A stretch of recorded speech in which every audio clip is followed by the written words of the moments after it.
नमस्कार, मैं हूं मनोज सैनी और आज का हमारा मुद्दा है नेता नहीं पार्टी पर जोर। कांग्रेस में नया दौर। मध्य प्रदेश कांग्रेस अब चेहरों की राजनीति से आगे बढ़कर संगठन की ताकत पर दांव लगाने की कोशिश में जुटी है। राहुल गांधी के पार्टी सर्वोपरि मंत्र के बाद प्रदेश कांग्रेस में एक नई कवायद शुरू हुई है। बिंद से आई तस्वीरों को पार्टी गुटबाजी खत्म करने की एक शुरुआत बता रही है। दावा है कि इसी फार्मूले से 2028 की जीत की बुनियाद रखी जाएगी। लेकिन भारतीय जनता पार्टी स्वाभाविक तौर पर क्या कहेगी? यही कि वो तो एक दिखावा है, हकीकत कुछ और है। लेकिन इस खबर को देखिए तो आप समझेंगे कि आखिर कांग्रेस आगे क्या करने वाली। मध्य प्रदेश के विंध्य से सामने आई ये तस्वीरें कांग्रेस की नई राजनीतिक रणनीति की झलक मानी जा रही है। एक मंच, एक जाजम और साथ बैठे बड़े नेता, जिनकी राजनीतिक दूरियां अक्सर चर्चा में रहती थीं। राहुल गांधी के पार्टी सर्वोपरि मंत्र के बाद कांग्रेस अब नेताओं से ज्यादा संगठन को केंद्र में रखने की कोशिश कर रही है। विंध्य में पार्टी ने बड़े नेताओं को एक साथ बैठाकर कार्यकर्ताओं के बीच एकजुटता का संदेश देने की कोशिश की। कांग्रेस का मानना है कि अगर 2028 में सत्ता वापसी करनी है तो व्यक्तिगत महत्वाकांक्षा से ऊपर संगठन को रखना होगा। यानी नेता नहीं, पार्टी पहले का संदेश अब जमीन पर उतारने की तैयारी है। चाहे हरीश चौधरी जी हों, चाहे जीतू पटवारी जी हों, कमलेश्वर पटेल जी हों, अजय सिंह जी हो, सिद्धार्थ कुशवाहा जी हो, हम लोग कांग्रेस पार्टी की बात करें, हम लोग किसी व्यक्ति की बात न करें, कि हम लोग मिल के पहला लक्ष्य हमारा जो है सरकार बनाना है। और उसके लिए हम लोगों को आपस के छोटी छोटी चीज़ों को छोड़कर हमें एक बड़े लक्ष्य की ओर ध्यान देना चाहिए और हम सब लोग मिलके इस काम को करेंगे। दरअसल कांग्रेस लंबे समय से गुटबाजी के आरोपों से घिरी रही है। ऐसे में पार्टी अब अंदरूनी खींचतान की धार को कम करने की रणनीति पर काम कर रही है। विंध्य में एकजुटता की तस्वीर को इसी प्रयोग का हिस्सा माना जा रहा है। संकेत साफ है कि आने वाले दिनों में प्रदेश के दूसरे हिस्सों में भी ऐसे प्रयोग देखने को मिल सकते हैं, जहां नेताओं की व्यक्तिगत राजनीति से ऊपर संगठन को प्राथमिकता देने का संदेश दिया जाएगा। हालांकि बीजेपी कांग्रेस की इस कवायद को सिर्फ फोटो पॉलिटिक्स बता रही है और सवाल उठा रही है कि क्या तस्वीरों से वाकई गुटबाजी खत्म हो जाएगी। कांग्रेस कितना ही जतन क्यों ना कर ले, कितनी ही बड़ी बड़ी बातें क्यों ना कर ले, इनके लिए पार्टी सर्वप्रथम नहीं है, व्यक्ति प्रथम है। इसलिए बड़ी बड़ी बातें करती है कांग्रेस हमेशा। हाथी के दांत खाने के कुछ और होते हैं, दिखाने के कुछ और होते हैं। जमीनी हकीकत तो यह है कि कांग्रेस के दल में, कांग्रेस की पार्टी में प्रारंभ से ही पार्टी प्रथम नहीं है, सर्वप्रथम नहीं है, व्यक्ति प्रथम है। फिलहाल कांग्रेस विंध्य से एकता का संदेश देकर कार्यकर्ताओं में नया भरोसा जगाना चाहती है। लेकिन असली चुनौती तस्वीरों से आगे जमीन पर दिखेगी। बड़ा सवाल यही है कि क्या एक जाजम का प्रयोग कांग्रेस की अंदरूनी खींचतान खत्म कर पाएगा, या फिर नेता नहीं पार्टी पर जोर का ये नया दौर सिर्फ राजनीतिक मैसेजिंग बनकर रह जाएगा। पार्टी पर जोर की बात तो अच्छी है, लेकिन फिर वही कि इसका शोर है या फिर कुछ और है। अब देखिए पंसल न्यूज के ऊपर 3 सुलगते सवाल जो चर्चा के नजदीक रहने वाले। क्या नेता नहीं पार्टी पहले का फार्मूला कांग्रेस की गुटबाजी खत्म कर पाएगा? क्या राहुल गांधी का पार्टी सर्वोपरि मंत्र एमपी कांग्रेस को दिशा बदल पाएगा? क्या 2028 की तैयारी में जुटी कांग्रेस चेहरों की जगह संगठन पर फोकस करेगी? ये वो सवाल है। अब मिलिए उन मेहमानों से जो आज चर्चा में नजदीक रहने वाले। महेंद्र जोशी जी हैं, पूर्व राष्ट्रीय अध्यक्ष कांग्रेस सेवा दल की, आज भी कई बड़ी जिम्मेदारी निभा रहे हैं, आपका बहुत स्वागत है। यशपाल सिसोदिया जी हैं, पूर्व विधायक है भारतीय जनता पार्टी के, सर आपका भी बहुत स्वागत है। और साथ ही जुड़ रहे हमारे न्यूज हेड शरद द्विवेदी जी, आपका भी बहुत स्वागत है। जय नागड़ा जी हैं, वरिष्ठ पत्रकार, सर आपका भी बहुत स्वागत है। सबसे पहले शरद जी आपके पास आना चाहूँगा, क्योंकि लंबे समय से हम लोग कांग्रेस की बात करते रहे, लेकिन कुछ कवायद जरूर ऐसा इंगित कर रही, ऐसा इशारा कर रही, कुछ तो बदल रहा है। पर अब ये बात कि पार्टी सर्वोपरि, नेता बाद में, बीजेपी में ये दिखाई देता है, कांग्रेस में हो पाएगा? देखिए, ये सवाल बहुत बड़ा है और इसका उत्तर कांग्रेस को ही देना है। बशीर बद्र साहब हमारे बीच नहीं रहे, उन्हीं को डिवोट करता हूँ मैं फैज़ अहमद, फैज़ साहब का एक शेर जो कांग्रेस की हकीकत को बयां करता हुआ मालूम पड़ता है। शेर कुछ इस मिजाज का है कि जिसका लबो लुआब कुछ इस तरह है कि लाजिम है कि वो दिन हम भी देखेंगे, लाजिम है कि वो दिन हम भी देखेंगे कि जिसका वायदा हुआ है। जी। ये महत्वपूर्ण बात है कि कांग्रेस आखिर चल किस लिए रही है। चल इसलिए रही है कि बीते कुछ दशकों में उसकी जो असफलताओं की कहानियां बढ़ती चली गई हैं, उन कहानियों से वो निकले।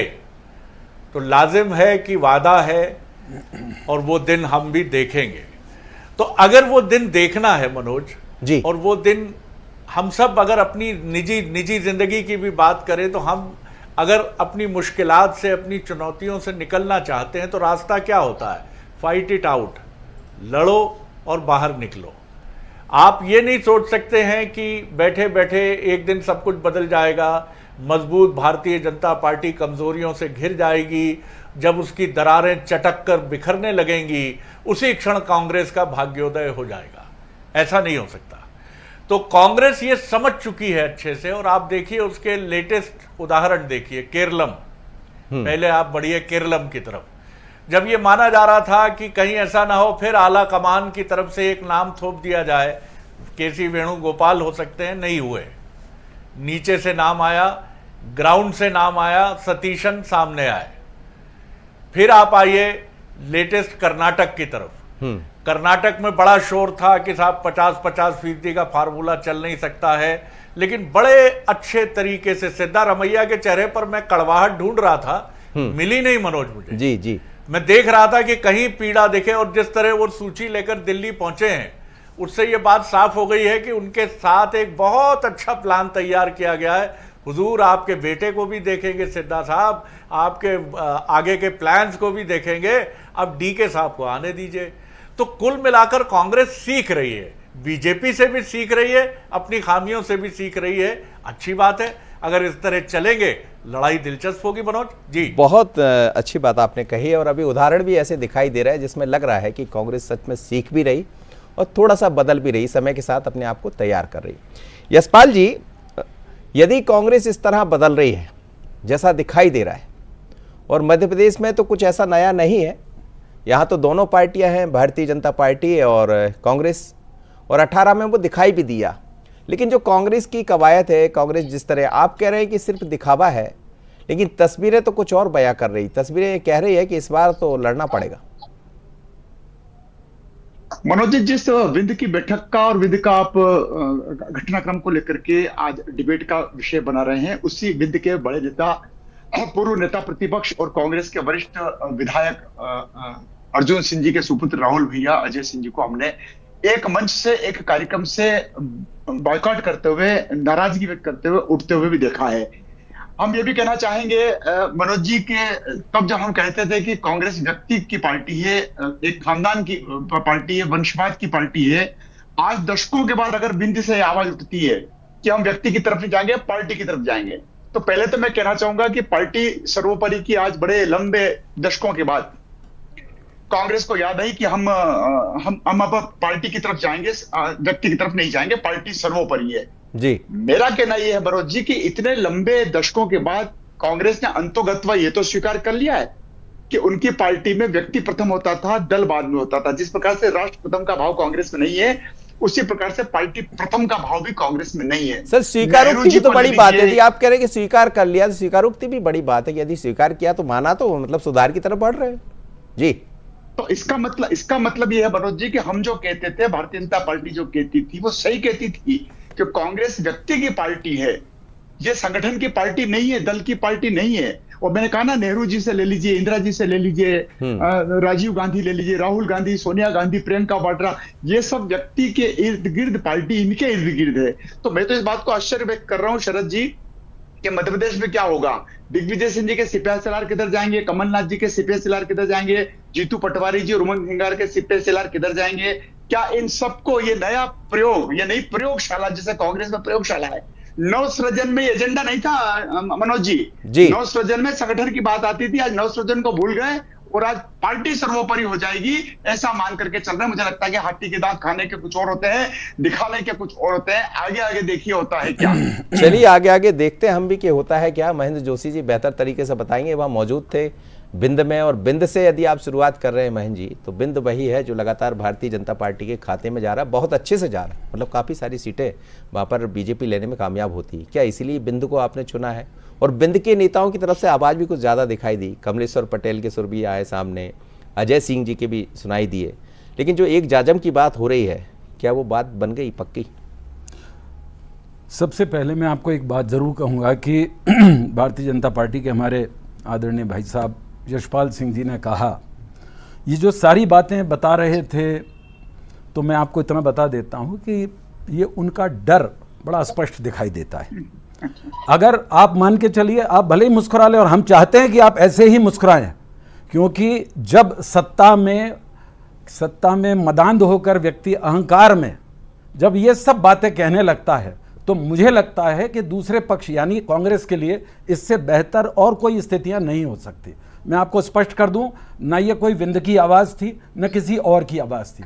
कांग्रेस ने संगठन सृजन अभियान के तहत हर स्तर पर संगठन का हर विकेंद्रीकरण करके हमने नेता एक नहीं, दो नहीं, सैकड़ों और हजारों की संख्या में हर बूथ पर और हर मंडल में, हर ब्लॉक में हमने उस लीडरशिप को डेवलप करने का बीड़ा उठाया है।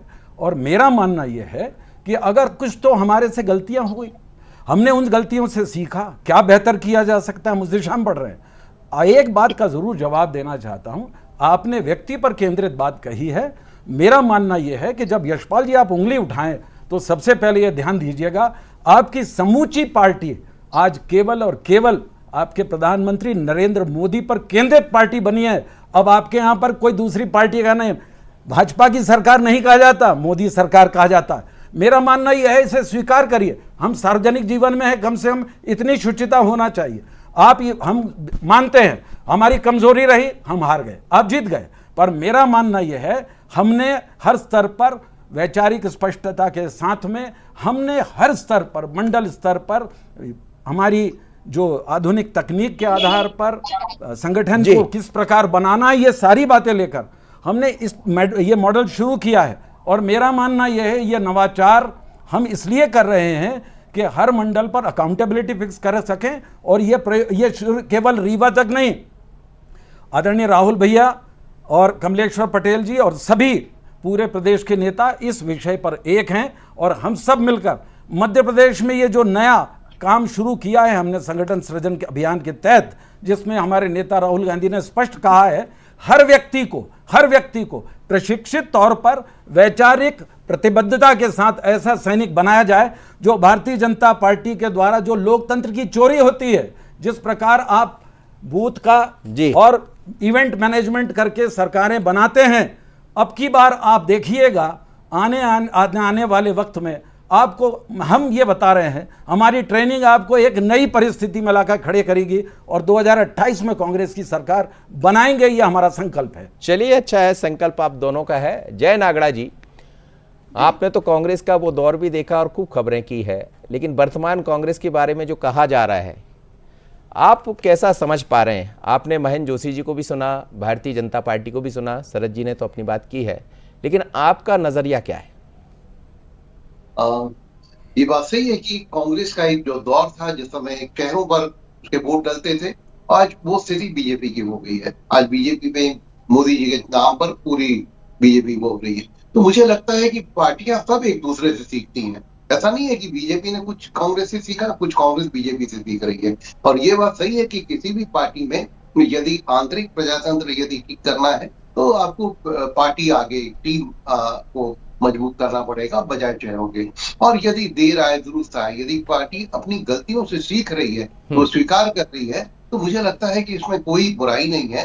और मनोज जी, मैं पिछले दिनों इसरो के कुछ वैज्ञानिकों के साथ मेरी जब बातचीत हुई, उन्होंने बहुत ही महत्वपूर्ण बात कही। उन्होंने कहा हम अपनी असफलताओं से सीखते हैं, हर असफलता आपको बताती है कि कहाँ पे कमी रही उसको दूर करते हैं और आगे बढ़ते हैं। और मुझे लगता है कि केवल पार्टी नहीं, किसी कंपनी, किसी भी प्रोजेक्ट में ये बहुत महत्वपूर्ण होता है कि हम अपनी असफलताओं से सीखते हैं। हाँ, लेकिन ये शिद्दत से होना चाहिए। यदि कांग्रेस अपनी असफलताओं से सीख रही है, स्वीकार कर रही है, तो मुझे लगता है ये एक अच्छे संकेत है उसके लिए।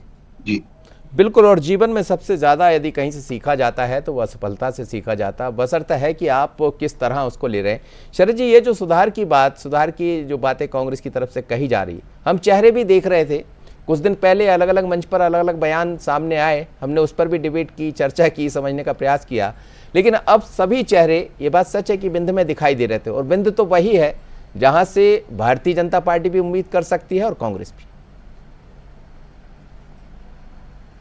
बिल्कुल मनोज, और देखिए जो महत्वपूर्ण बात है वो ये है कि भारतीय जनता पार्टी जहां अपनी संगठन शक्ति के बूते पर चलती है और एक नेता की छत्र छाया में आगे बढ़ती है, वो चाहे अटल बिहारी वाजपेयी हो या फिर मौजूदा प्रधानमंत्री नरेंद्र मोदी हो, कांग्रेस की शख्सियत और उसका किरदार मुख्तलिफ है। इसमें मध्य प्रदेश की अगर हम बात करें तो यहाँ अलग अलग क्षत्रप नेता रहे और वही कांग्रेस के फेफड़े बनकर धड़कते रहे कांग्रेस के लिए और कांग्रेस की शक्ति बनते रहे।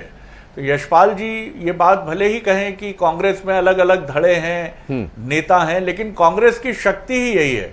और देखिए, कांग्रेस ने बहुत चतुराई से शुरुआत की है मनोज। उसने मध्य भारत को नहीं चुना, उसने मालवा निमाड़ को नहीं चुना, जो संघ संचालित बहुत मजबूत गढ़ है भारतीय जनता पार्टी का। उसने उस विंध्य रीजन को चुना है जो आज़ादी के बाद समाजवाद का गढ़ रहा और उसके बाद कांग्रेस का गढ़ रहा।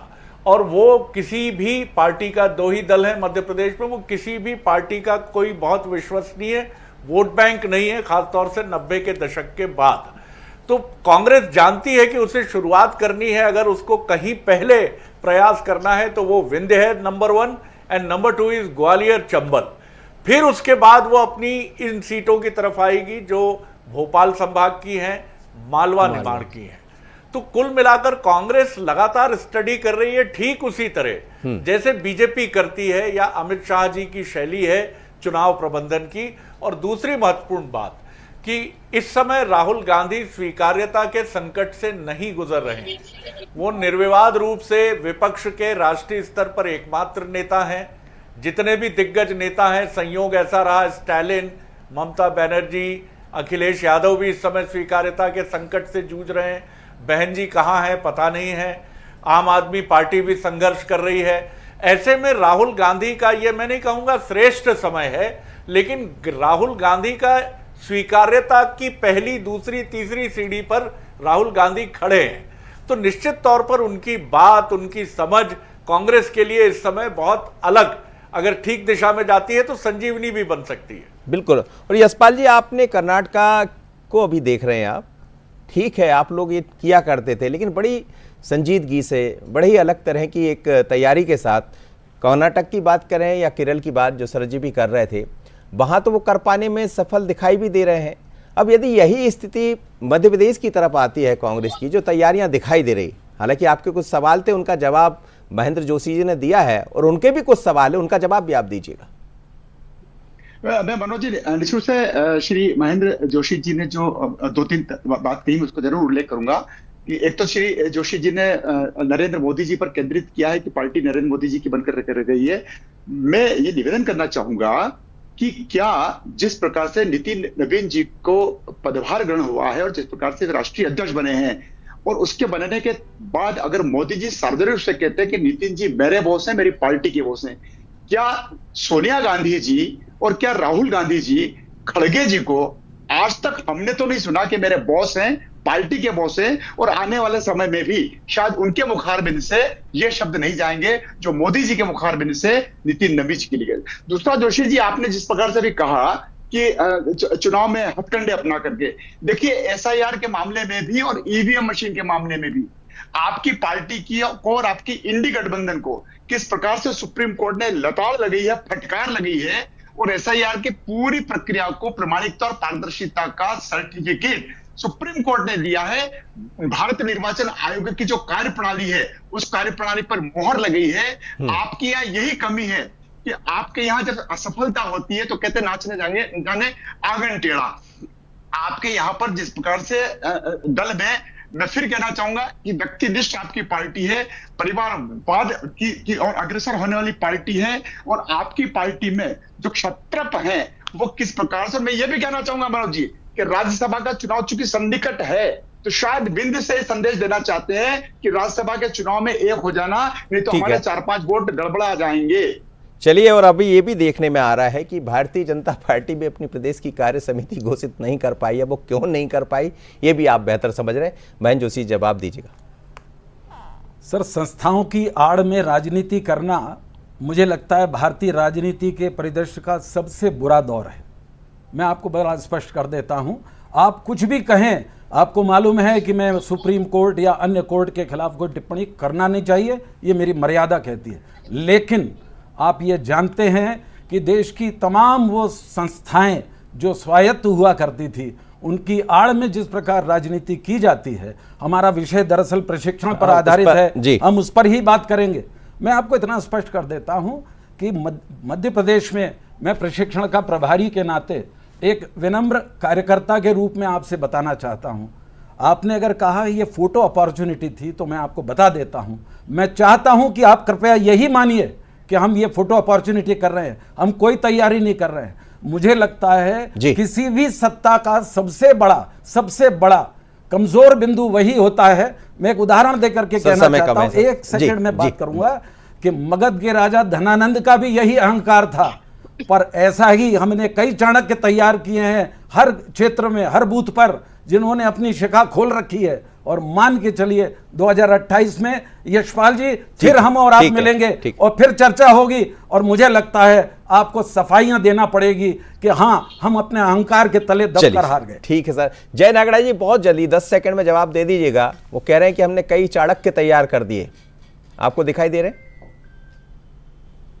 देखिए, ये मुझे लगता है कि कांग्रेस का जो अपना सबसे निचला दौर है, मतलब जितनी टूटन, जितना बिखराव होना था हो चुका, इससे ज्यादा नीचे नहीं जा सकती। तो मुझे लगता है होने को कुछ नहीं है, अब उसके बाद जो कुछ है वो पाने को है। तो मुझे लगता है कि कांग्रेस यदि इस दौर में अपनी कोशिश यदि शिद्दत से करती है, ईमानदारी से करती है, तो शायद उसको कुछ लाभ मिल सकता है। चलिए, हम भी चाहेंगे कि निश्चित रूप से कांग्रेस और बीजेपी को भी जरूरत है कि ये बात सही है, सत्ता में आने के बाद जो स्वाभाविक रूप से कुछ अहंकार आता है, उस अहंकार से बचने की भी जरूरत है। जी, अहंकार सभी के लिए बुरा होता है। अहंकार किसी को भी आ जाए जीवन में तो वो निश्चित है कि उसका नुकसान करता है, वो चाहे कोई पार्टी हो या स्वयं के लिए भी हम बात करें। तो अहम और वहम तो दूर रखना ही चाहिए। लेकिन आगे क्या होगा, दोनों पार्टियां अपनी तैयारियों में लगी है और 28 का चुनाव ऐसा लगता है कि बड़ा दिलचस्प होगा। सभी मेहमानों को बहुत धन्यवाद। शरद जी हमारे साथ जुड़े, जय नागड़ा जी, महेंद्र जोशी जी, यशपाल जी, पर बने रहिएगा बंसल न्यूज पर और आगे देखिए।